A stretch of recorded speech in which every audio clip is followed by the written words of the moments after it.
Hey, yo, girl. Let's get super sportsy up in here. This is the Furriest Beards Tuesday Sportscast. Brought to you this week on a Wednesday. Yeah, girl. Welcome, everyone, to our suddenly now weekly sportscast. Yep, it's happening. I want to lead today. First, I want to give a real quick shout-out, new sports-related Twitter follow. The big Chiefs fan, apparently. Chiefs and Braves fan. He's big on fantasy football and fantasy baseball. Calls himself an expert. The Fantasy Dude, whose Twitter handle is @Baghdad4Life. I'm going to assume service, so I salute you, sir. Yeah, we will salute you, dear sir. I'm going to warn you straight up, anyone who wants to follow him for avid sports advice, be warned. He is not exactly a frequent tweeter. I think his last one is from 2 days ago, and before that, a week ago. So, he's not a frequent tweeter, but it would appear he knows what he's talking about when it comes to the Chiefs, and he knows what he's talking about when it comes to fantasy football. Sounds like he takes his time before he actually puts something out there. This dude does research. That's what we're telling you. It's like he does his research before he decides to say something, which is not a bad thing to do. Honestly, this dude relies on being smart to get where he is, whereas my fantasy picks get where I am because I'm lucky as shit. Speaking of, anyone who followed my fantasy advice last week picked up Niall Davis. You're welcome. And by the way, my drink of choice for this podcast is coffee. Folgers, it's in your cup. My beer for the night is Fireball. Fireball. It's not beer. Fireball. It fucks you up. With a little cinnamon aftertaste. Both going down and coming back. Yeah, Big Red aftertaste. Yeah. If you don't drink Big Red, then fuck you. God, I can't stand that. I don't like it either. It's fucking terrible. Anytime I think about Fireball anymore, it's just, oh God. I'm so sorry. Ever since one of our buddies' bachelor parties, oh God. Oh, you talking That's like about... almost all. They had brought in 2 bottles. Are you talking about my favorite Hokey? Yep, our favorite Hokey, which we'll get to later. Yeah, we'll get to that in a minute. Yeah, but... To start tonight, though, we got football news again. And guess what? Yep. I told you Friday we were going to try and keep this NFL domestic abuse brief, and guess what? We found a way to do it. We found a way to do it. There is, God bless it, there's, to my knowledge, we've covered Ray Rice, we've covered Greg Hardy, we covered Ray McDonald, covered Adrian Peterson. Pretty sure we got to Jonathan Dwyer. If not, that situation's fucked up. Beat it. I think a lot more of that came out after our podcast, actually. Okay, well, long story short with this guy. This guy's the worst of the bunch. Beat his wife, beat his 18-month, threw a shoe at his 18-month-old kid. He's getting abuse against both of them. He's a total piece of shit. Yup. If you can put a little animation there, just his face inside of a star that says "total piece of shit," that would be great. Like if you were back in like preschool or something, where they had like put your face on a star. Take the More You Know logo, and instead of the More You Know, it says "total piece of shit." And it's got a picture of Jonathan Dwyer stiff arming something. If someone on the internet could do that for us, we'd be grateful. We'd love that. If it was bored enough. Mm-hmm. Today, we're going to talk domestic violence. We're going to talk Roger Goodell. Yep. If you needed more of an excuse that this guy should be fired, you got it this week. So he came out and showed us exactly why we should elect him to Senate this midterm election. By far the best Washington-style speech we've ever seen. We're sorry. We're sorry. Sorry. God. So it wasn't even that. Roger Goodell still hasn't really done a very good, mea culpa. All we got out of him is what amounts to we need to be better, and we will. The problem is we got 45 minutes the other day of we need to be better, and we will, without hearing a single, this is how we'll be better. Yeah. Just anyone can say they're going to do something, but when you don't actually say how you're going to do it, people are just going to be like, I'm going to re-kill Jesus and usher in 1,000 years of darkness. But wouldn't you like to know how? Yes, they would. But Goodell's not going to tell you. Everyone is a little curious how that one's going to go down, right? Just a little bit. Not as much as Goodell. No, Roger Goodell doesn't give two shits, because when I just say, we need to do this, and we will, that's all there is to it. Which, this reminds me, I want to give a nice big shout-out to John Oliver on Last Week Tonight. I was catching up on the most recent episode of his on yesterday. He did it on Sunday. He was talking about Goodell. Yeah. And he echoed a sentiment I made way back in our very first sportscast. Yep. And this is the part where I'd like to replay you the audio, but we won't, of me talking exactly how fucked this situation is when the NFL suddenly loses moral high ground to TMZ. Yep. Actually, John Oliver said that verbatim, except he had a real good TMZ headline to go with it. And he's got that half British accent, so. He's got a sexy accent. But, yeah, so see, he wins faster. Yeah, TMZ ran something about Kim Kardashian's boobs, but and that's the magazine. That's the publication with the moral high ground over the NFL in this situation. And it didn't get any better. The best moment from that press conference came when Roger Goodell did the Q&A at the end, and he took a question from TMZ about the Ray Rice video. And what he said was he would have loved to have seen that video, and he said they asked multiple times for it, to which the TMZ reporter says, it took us one phone call. You have an entire legal team. How couldn't you get that video? Yeah. Everyone in the audience said, I couldn't see anyone except Roger Goodell's face. I'd imagine there's about 100 reporters, arms crossed, smug little smile, a la Dr. Doomblade, just saying, checkmate. Effing checkmate. Good move there, dickhead. How did Roger Goodell answer that question? With a whole lot more of nothing. With a whole lot more of giving him the old runaround. Went up there and just stroked it for 3 minutes and then said, next question. Yep. He stands up there with the same look that he has when he goes up there to do the draft. That same, emotionless... I gotta tell you, I never thought about it, but the man does have exactly one emotion.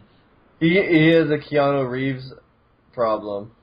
Actually, I take that back. I think Keanu, as he's gotten older, can make more faces now.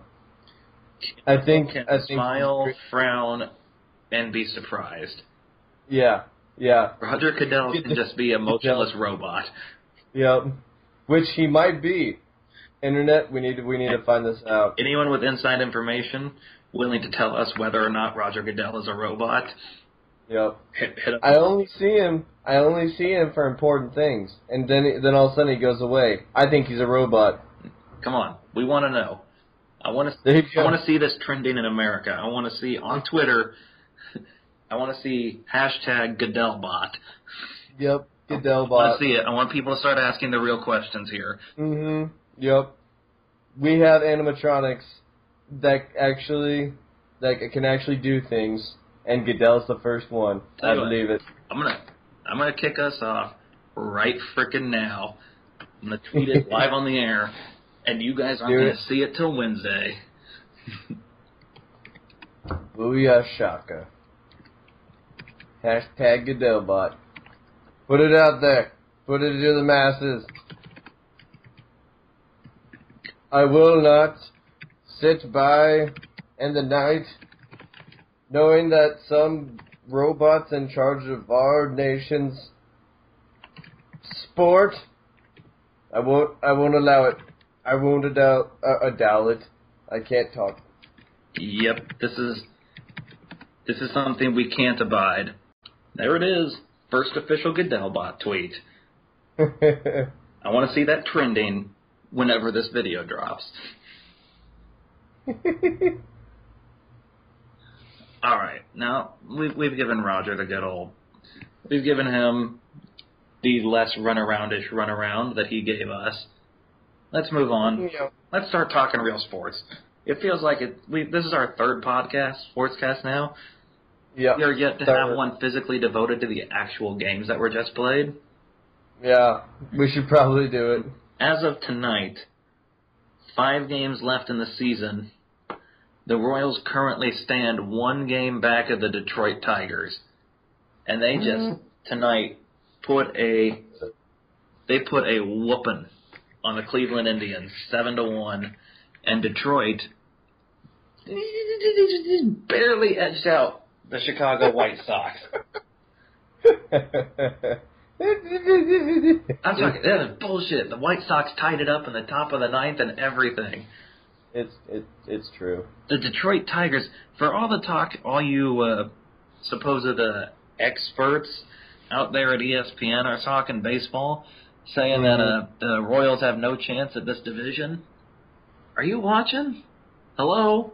You're a high on your own shit. You play to win the game, to quote Herm Edwards. And let's look at the last 3 games here. The Royals are 3-0. The Tigers are 1-2. The Royals have gained, let's say 3-1. They played that makeup game where they were down 4-2, and they damn near. Can we really call it a makeup game? It was half an inning. They damn near came back, down 2 with 3 outs to go. They ended up scoring a run and leaving a guy on second base. One of the fastest guys in the major leagues, by the way. All it took was a single to tie that game up. So let's just assume, based on the last 4 games, the Royals are clicking. You watch the Detroit Tigers. Let's go their last 4. They're 2-2 in their last 4. Their 2 wins by a run. 2 losses by 4 combined runs, or by 2 runs each. Yep. They are having trouble separating themselves from other teams. And 4 games, that's, like with the exception of 1 pitcher, that's 3 your rotation. And for with a rotation like Detroit has, with the supposed best rotation we've seen in a long time, you should not come out 500 in that stretch, right? I'm telling you what, this Royals team, they smell blood in the water, and they're coming hard. I hope so. I really hope so. You watch out. These last 5 games, it's going to be something to watch. That's must-see TV. Let's talk football now. That's our little spot there for our Royals. Rusty Coons! Rusty, your flowing locks are flowing once again. Let's the slap asses are slap ass strong. Let's move to college football. All right. I'm gonna go ahead. We're just gonna talk 3 games, 2 upsets and 1 should have been upset. Yeah, no kidding. Let's start with the 2 upsets because I don't have a whole lot to say about them. Virginia Tech, guess what, buddy? It's our 3rd sportscast, and you're finding yourself in our upset column for the 3rd week in a row. Yeah. And this is the 2nd week in a row. It has not been in your favor. Nope. Granted, this was a knockoff by 2 This is an unranked matchup on both ends of the ball. But you got knocked off by Georgia Tech, a game you really should have won. And believe me, I watched it. You should have won it. You should have won. Yeah. And what you're playing like, you watched their game against Ohio State with me, right? Yeah, we watched that one together. They look good. Yeah. Damn good It was against the like Buckeyes. Because that was impressive. yeah, that Buckeyes team is not one to be taken lightly. They're good. That's Yeah, good football. I was completely thrown by, like, what was it? It was in the fourth quarter that we finally got to really, really watch them. And their defense was everywhere. Yeah, they couldn't really be stopped.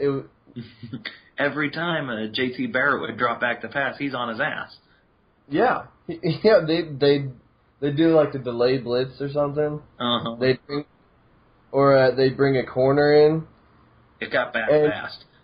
Yeah, like those dudes were doing their 40-yard dash, and they were getting back there and just taking them out. No problem. And I'll tell you what, since then, their two games just look like total Buckeye hangover to me. Yeah, I think we're a little high on themselves after Ohio State, which I mean, I kind of would. Yeah, I would kind of be too, but you've also got to realize you have the rest of the season. You can't sit your hat on one game. No. You really can't. Especially now with you've gone ahead and dropped what should have been an easy non-con game in East Carolina, and then you went ahead and you dropped now your conference opener against Georgia Tech. You were not sitting pretty. Yep. It doesn't matter how many times you beat Ohio State. They aren't in your conference. Mm-hmm. Unless you're going to schedule them 12 times and beat them every time, which you won't, then it doesn't matter. Yep. Now, second upset here from this week comes from good old Baton Rouge. Baton Rouge. Where normally it's Go Tigers, but this one early looked a bit like a blowout. Spelled with a E-A-U-X. Below. We'll spell it for you. Whatever. Fuck it. He's sneezing. It was such a blowout. Yes. Well, I'll tell you what. LSU ended up losing the game on a last-second Hail Mary that they couldn't complete. But they got down early, and they got down big, and had to make a big second-half comeback. Mm-hmm. And that was, for a team that was in the top 10, which, let me tell you, the SEC has more teams in the top 10 than they deserve. LSU had no business there. I'm going to tell you right now, Ole Miss has no business there. And you're going to, you won't hear me be surprised if Auburn doesn't end up there either, but we'll talk about that with our next game. About it. I mean, I'm sorry. I mean, I know it's ESPN, and given their teams the juice. It's the SEC. You got to go ahead and just blah, blah, blah, blah, blah, a little bit. Yep. They gobble. They gobble. For those listening, that was a cock-sucking motion and noise combination. That's what happened. We're not real whores, guys. Come on. Yeah. I might be a whore. Jeez. I will sleep with you for money. That's. He says that with a squint. What's that supposed to mean? Bitch, you know I'm Asian. Yeah, I'm black, you're Asian. You know. Our good buddy's Hispanic. Yep. We're all the colors of the rainbow. Of the terribly grayscaled. Yeah. Or I guess. Our favorite football team is red, you know. Yeah. But let's talk. And then. Let's talk our favorite college football team a little bit. All right. What was damn near the upset of the week. Really was. The Thursday nighter between K-State and Auburn. Mm-hmm. I don't want to claim Auburn exposed or anything, because they were a few poorly thrown balls away from making that a blowout. Yep. But by the same, early on. By the same token, yep. K-State was a few poorly kicked field goals away from One easily catchable touchdown pass. One touchdown. Hits your All-American wide receiver straight in the hands, and he doesn't come down with it in the end zone, and it turns into an interception. So, not saying they're going to make that field goal anyways, based off the night they had kicking field goals. Yeah, no kidding. But you know what? You took away any opportunity for points, especially when it should have been 6. They left at least 16 on the board, and they lost by 6. That was enough to turn that game around. K-State held Auburn to its lowest rushing total in the entire Gus Malzahn era at Auburn, which, by the way, people, mainly ESPN, has dubbed that Gus Malzahn Auburn offense as the unstoppable O. Really? Yes. Got to tell you what, if that run attack is unstoppable, K-State can beat anything. Yeah. See, that's them jerking off SEC and shit too much. Yeah. Unless you are the guy who runs my new least favorite sports blog in the nation, looking at you, editor, author, whatever, of War Bloggle for Auburn, you are one cocky asshole, and you are everything that's wrong with college football fans. You got to admit, no one felt good about that game, but it was better to be purple than it was to be orange and blue that night. Yeah, my God, talking up a storm, saying it's going to be a huge-ass blowout. Yes. You at War Bloggle, you got some answering to do, buddy. I want to call you out a little bit. The guy at War Bloggle. He went and ran his mouth about a lot of things that really you had no business running your mouth about. But first and foremost, you said the game would be over at halftime, and you said Auburn rolls by 24. Let me tell you this much. To win by 24, you first have to at least score 24. All right? Winning 20-14 sure doesn't feel a hell of a lot like a blowout, does it? And you know what? Someone has to make you eat a little bit of crow, and no one's done it yet, and you've just deflected everyone else who tries to point it out to you. You are what's wrong with college football fans today, and I hope someone opens your eyes here soon. Someone's going to jerk off in your face, and it'll be funny as hell to watch. Oh, no. You shit on the chest. Shit on the chest. Cleveland Steamer. Mm-hmm. I will say this much. As good as K-State looked against Auburn, as a K-State fan, that does nothing for me. Does nothing for me feeling good about Baylor, West Virginia, or halfway Oklahoma. Oklahoma's pass offense looked good against West Virginia, but it looked on the high end of human. It's good, but it's human, and it can be stopped. Sl33pr, who turned in a hell of a performance against West Virginia, he can be stopped. If K-State can hold Auburn to 120 rushing yards, they can handle Sl33pr. Mm-hmm. Yeah. He may seem like an unbeatable Titan right now, but we've been known to bring down Titans. Well, the problem with those 3 games, besides the fact that they will throw the ball all over the yard, West Virginia, Baylor, and Oklahoma, the problem we've got is all 3 of those are on the road. They're in Morgantown, they're in Norman, and they're in Waco. So that could be a problem. Then again, 2 years ago, when K-State looked as good as they do now, we went to Waco, and we went to Norman, and we went to Morgantown, and we won 2 of those 3. Yep. So, anything, like Kevin Garnett, baby, anything is possible. Never. I forget what the song goes. Anyways. I'm on a boat, motherfucker. Don't you ever forget. No, I was trying to remember T-Pain's part, but I can't remember. Never thought I'd be on a boat. There you go. It's a big blue, watery road. Yeah. Anywho, Trebek, I forget the punchline, but I fucked a mermaid.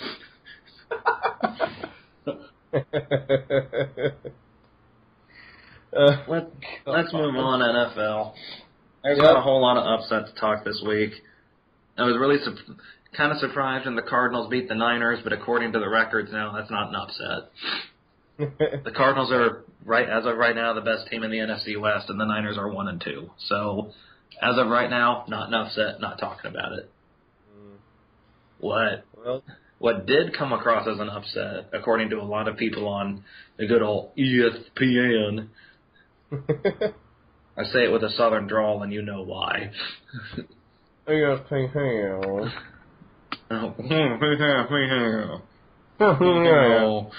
Get my little Chick-fil-A and get some ESPN. Perhaps if you weren't inbred, you could pronounce things correctly. Anywho, what does count as an upset, apparently, is Seattle taking it to Denver in overtime. Because I guess the Super Bowl wasn't indication enough of what would happen when they played the game on a non-neutral site. Mm-hmm. It wasn't 45-8, but Seattle, to my knowledge, never trailed in that game because I didn't get to watch any of it. I would have much rather flipped over at halftime because I was stuck watching Chiefs-Dolphins. And let me tell you, Chiefs-Dolphins was not close. I'm sorry, but for a minute there when I thought about the Chiefs-Dolphins game when it came on, I thought about the South Park episode where all the Asian guys killed the Dolphin players. Oh my God, that was a Chiefs-Dolphins game, wasn't it? Yeah, it was. Yes, it was. It was. Fuck you, Dolphin! Fuck you, Dolphin! I thought that immediately when I saw the game. This is why we're friends. Ooh, speaking of South Park and football, fuck what I was talking about. This is better. Oh, the Reds. Oh, yeah. The Redskins commercial aired exclusively in D.C. Yeah. For the new season of South Park. Uh-huh. New season of South Park starts tomorrow. If you're listening, starts today. Yeah. Yeah, it will start Wednesday, 9/24 at, 10 o'clock 8. Eastern? 9 o'clock Central? Yes. 8 o'clock? And then they'll show the episode again. 8 o'clock Mountain, Mountain, 7 o'clock in the West Coast? I don't know. I don't know. Things. Fuck it, whatever. West Coast, they do their own shit. Yeah, I just worry about my time. 9 o'clock Central. Yup.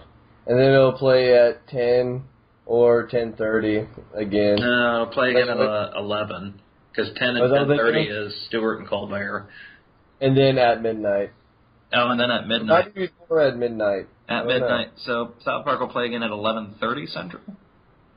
11:30 Central, yeah. Yeah. Anywho, so new season of South Park, their ad. It shows Cartman using the factually accurate scenario of the Redskins losing the trademark to their name. Yeah. Take advantage of apparently run some horribly offensive company by calling himself the Washington Redskins, using the same name and logo that have both lost their trademark. It shows Dan Snyder, owner of the. Let's face it, it's a pretty damn racist nickname. Yeah. Owner of the racist-ass Redskins, standing there, pleading in the name of decency to change the name. And it's a proud, Cartman's talking about how it's a proud name and he uses it out of respect for them, whatever. Basically, it's if you took Dan Snyder and the argument he's got from protesters and switched it, yeah. Goddamn, was it hilarious. Yeah, that's what it is. It's exactly the type of thing you need Eric Cartman for. Yep. He's the perfect role. Smug, smarmy little douchebag. Oh. But would we like to, you want to do our picks? Let's do, just real quick, fantasy add and drop for the week. Okay. I'm going to, fantasy ad, bye weeks are upon us, so this is important. 2 big ads out of San Diego this week.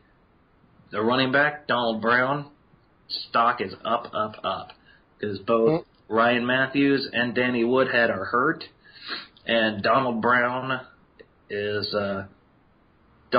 really the only back there with some serious experience. They signed Sean Drone this week, but he's he doesn't have any experience starting. Donald Brown's going to get the majority of the touches. At running back, his value's up. Chargers defense, if you've got a defense on a bye like me, you want that defense. They're going up against Jacksonville, and they're playing in San Diego. So Jacksonville is traveling from east to west coast, and they're going to play Jacksonville football. All right, Chargers defense, take them. They are yours. And quick little brag here. Demarius Targaryen moves to 3-0.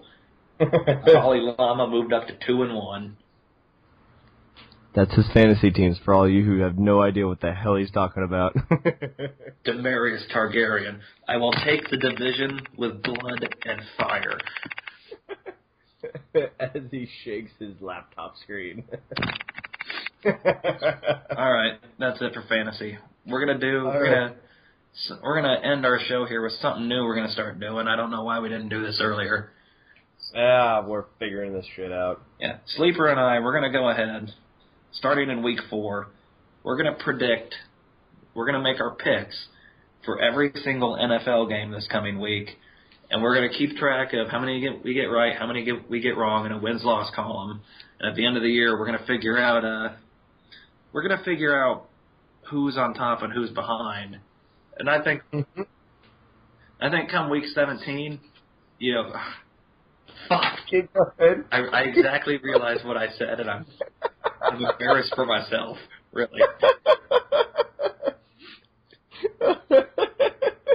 Fuck. I just wanted you to keep going while I just left it off. No, I was about to, then I realized what I said, and now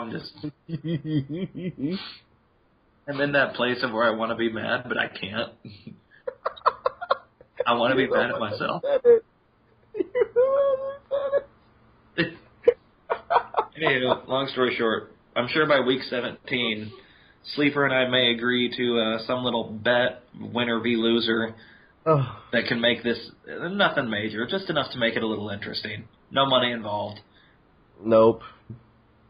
No dinero. Yeah, no money involved. We'll just make it something a little small, and maybe we can post it on as part of a sportscast that week.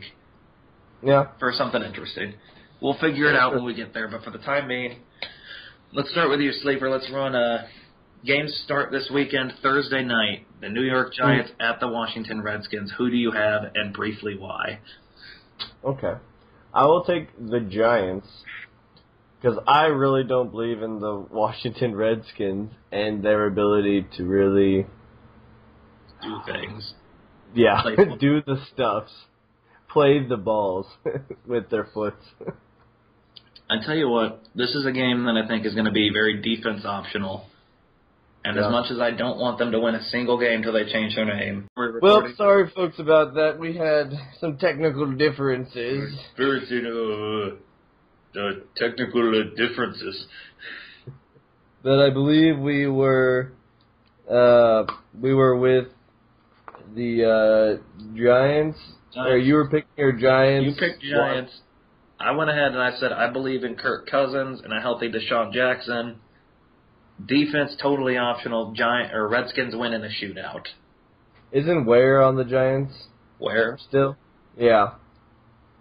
Which Ware? What? Which Ware? Who? What? I know. What position does he play? D-end, I believe. No, he's on the Broncos. He's on Broncos? He was with the Cowboys before, not with the Giants. That's what it was. DeMarcus Ware. Yeah, that's right. I forget. All right, next game on the schedule is the NFL's oldest rivalry. The Packers head to Chicago to take on the Bears. Sleeper, who you got, and briefly why? I got this one. It's gonna be Green Bay Packers. Ooh, shocker. It's gonna be the Packers. And you know why? I'm really liking that Rodgers guy and that Jordy Nelson. I'm really liking that combo they got up there. Well, I'll tell you what. The Packers learned a lot from watching the Jets play Chicago on how to slow down Brandon Marshall. Mm-hmm. But the Bears probably should have learned more watching the Lions handle Rodgers and Nelson.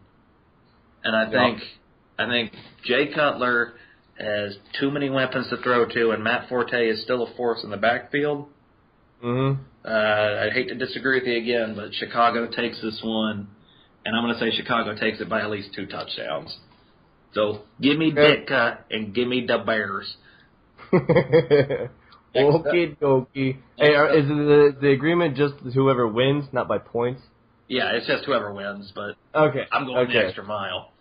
All right, he wants the extra mile.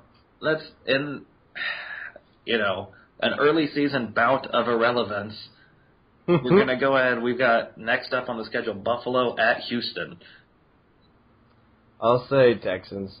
I say Houston? Yep, I say Houston, because we got ourselves a problem. Houston has played really good football this year, whereas Buffalo played really good against the Bears and not much else. I'm going to go ahead and take Houston as well. All right. Here's one. The 1-2 Tennessee Titans travel to face Andrew Luck and the Indianapolis Colts. In 20 seconds or less, who do you have and why? 5 seconds in, I don't know. Welcome to Miss America.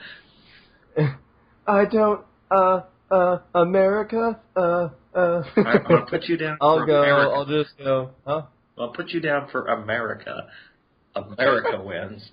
Then I automatically win this one. I win. It's the game I win. The only rules are I win. See? I'll go with Indianapolis. And my reasoning, I don't know. I like your balls.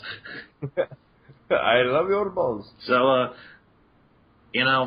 this one's pretty straightforward. Indy, just in 3 games, has looked like an all-around better football team, and I'm taking them. A little revenge game for Steve Smith coming up next. We've got the Carolina Panthers coming to Baltimore. Who do you take? I'll take Baltimore. Taking Baltimore. Baltimore it is. Again, not sure why I haven't kept up as good. It's because they don't have Ray Rice anymore. That's why. Yeah. It's karma, bitch. Yep. Baltimore will now, they'll win it because they don't have Ray Rice anymore. They haven't lost since they released Ray Rice, I believe. Really? Well, then I'll definitely choose that. I'm going to go ahead. I like that Carolina defense, and I like Cam Newton. I think it's too much for Baltimore, and I really think Cam Newton's the better quarterback in this matchup. I'm going Carolina. Carolina. Next up, Detroit goes to face the Jets, who won me $10 yesterday by flopping against the Bears.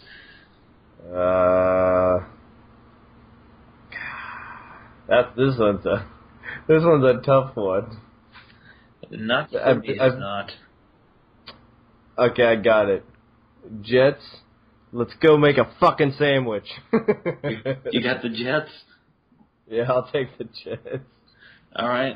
Only because my favorite NFL coach is Rex Ryan. Rex Ryan. and his antics, man. All right. Well, I'll tell you what. The Jets have a piss-poor pass defense. And they're going up against Matthew Stafford, who's throwing to both Calvin Johnson and Golden Tate. Golden Tate's been a bit of an underproducer, but they face a lot of good defense so far. Golden Tate? Golden Tate. T-A-T-E. Who names their kid Golden? Someone who thinks the world of themselves. Obviously. Their bad shit's gold. But I tell you what, they face a lot of good defense. This isn't one of them. I'm going Lions. All right. Next up, the hapless Tampa Bay Buccaneers face off against the 2-1 Pittsburgh Steelers in Pittsburgh. Trying to think who's on these teams. To help you out, Tampa Bay lost to Atlanta 56-14 last Thursday. Holy shit. Pittsburgh. Yeah. With old rape in a bathroom. Yeah, rapeless burger. Rape Burger, Yeah. Rapeless Burger. He's kind of like the hipster now in the NFL. He was abusing women before it was cool. He was also wrecking his vehicles too before that was cool. Motorcycle accidents, yeah. But Yeah. I tell you what, I'm with you. Give me Blitzburg. Yeah. Let's go Blitzkriegburg. Oh, here's one. Miami at Oakland. All right. Who you got? Gonna go Miami. Yep. As I say, Miami looked bad against the Chiefs last week, but you know who always looks bad? Oakland. So I'm going Miami. Yep. Now we've got Jacksonville traveling to San Diego. Who you got? And it can be as simple as because the other team sucks. I don't want to say San Diego, but I will say San Diego. I'm right there with you. I'm going to say San Diego. I'm gonna say that Will's vagina will beat Jacksonville. Traveling from coast to coast, I'm gonna say Jacksonville comes in a little bit tired, and I'm gonna say San Diego, who is a good football team, cleans their clock. Yeah. All right, Philadelphia traveling to San Francisco. 3-0 Philly, one of the 3 remaining unbeaten teams. I would say Philly. D. Sproles. Philly. Philly. You're picking. Do you realize by picking Philly, you also picked Chip Kelly? Fucking Chip. Tired of Chip. Chip. I like the Niners defense more than I like Philly's offense. San Francisco. Atlanta goes to Minnesota. Minnesota. Ooh, bold. I'm picking the Falcons. Minnesota. Atlanta's got a strong offense. Minnesota doesn't have a strong anything. Although, if Matt Asiata happens to be one of the 9 people who has listened to either of my sportscasts, I need a big day out of you, buddy. Run like someone stole your cookies. I did it for the nookie. Come on.